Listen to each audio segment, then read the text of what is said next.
Sa unsang paagi ang Project Peace nakatabang sa pagpatuman sa malinawon ug hapsay nga eleksyon sa inyong komunidad.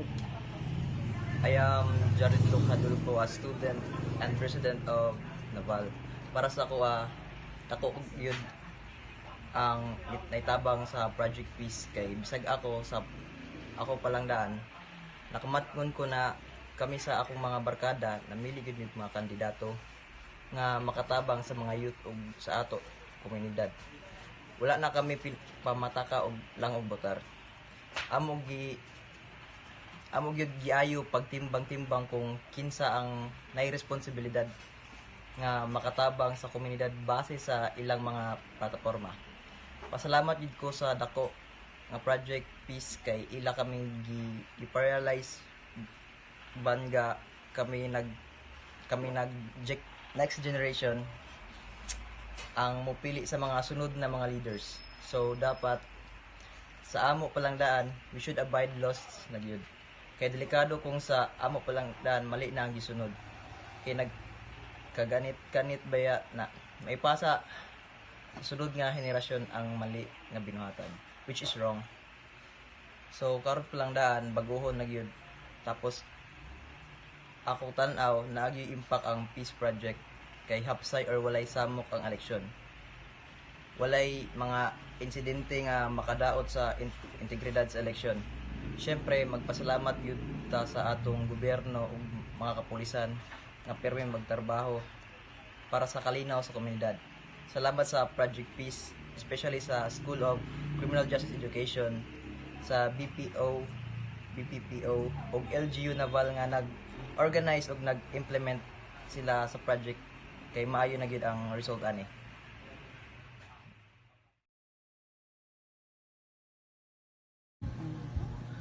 Sa unsang paagi ang Project Peace nakatabang sa pagpatuman sa malinawon ug hapsay nga eleksyon sa inyong komunidad, ma'am.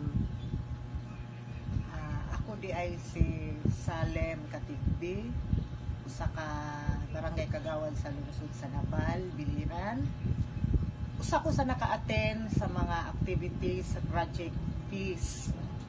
Makaingon jud ko nga dako kaayo ang natabang sa project kay kung ato i-compare before ang after sa implementation sa project na ang yun kalahian. Kay sa una, murag nasanay na lang ang mga tao nga dawat sa kwarta, kapalit sa buto ba? Murag normal na lang ba sa komunidad ang vote buying and vote selling?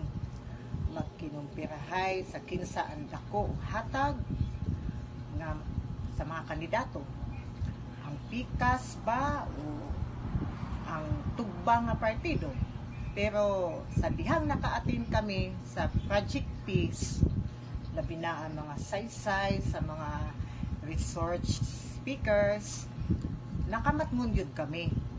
Murag sampal kami sa kamatuuran nga usa kami nga alagad po sa gobyerno. Dapat mutuman gyud pod kami sa mga balahon nga kung bawal na di na gyud na aton labi na sa mga kandidato kay murag naigo baya sila adto nga proyekto hinuon after sa implementation sa project aw murag nagmingaw man ang komunidad mao makaingon gyud nga maayo og epektibo gyud katong project kay peace gyud aw naagyud kalinaw nga nahitabo sa binutuhay sa amo. Nagpasalamat pud kami sa ato mayora nga si Gretchen Espina, kay Colonel Gervasio ug ang School of Criminal Justice Education sa pagpahigayon sa mga proyekto o aktibidades kay dako gyud ang naitabang sa komunidad labi na sa pagpatuman sa kahapsay niini. Daghang salamat, magpaabot pa kami sa mga musunod na mga proyekto sa LGU Naval, BPPO ug ang BIPSO. Sa unsang paagi ang Project Peace nakatabang sa pagpatuman sa malinawon ug hapsay nga eleksyon sa inyong komunidad. magpakilala sa ako.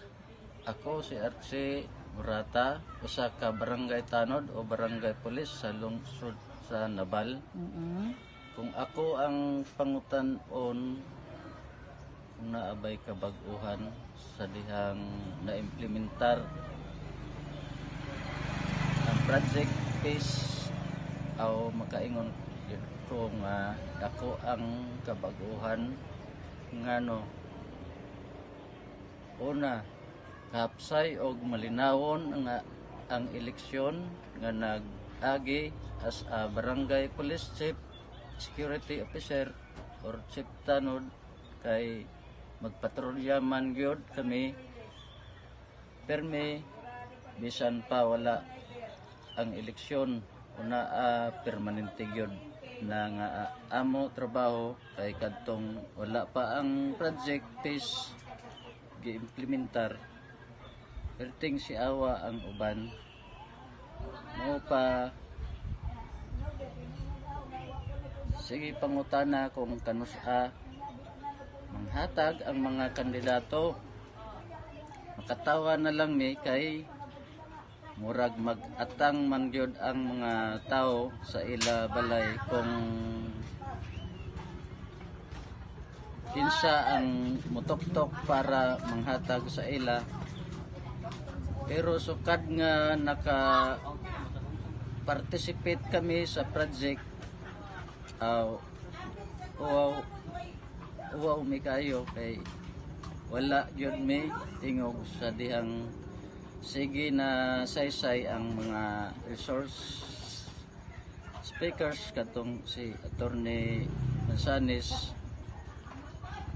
katawa lang yun may naigo yun kami ato pero naapod realization sa among party pod kay kita man pod ang magsakripisyo kung ibaligya nato atong boto mao na ang korupsyon diha gyud maundang kay tungod magpabayad man ta pero sugad karon na diha nang gayod kami ana mamili na gyud kami og kandidato nga masaligan gyud kanang mutabang gyud. Pasalamat gyud kami sa proyekto nga gi-implementar kay naa gyud ka pagbag-o nga naitabo sa mga botante bisag sa ako nga parte. Salamat sa Project Peace. Salamat sa School of Criminal Justice Education sa BIPSO, sa BPPO o LGU Nabal nga maoy nanguna sa pag-implementar sa proyekto nga maayo unta tanan makatagamtam para sa pagbag-o. Salamat.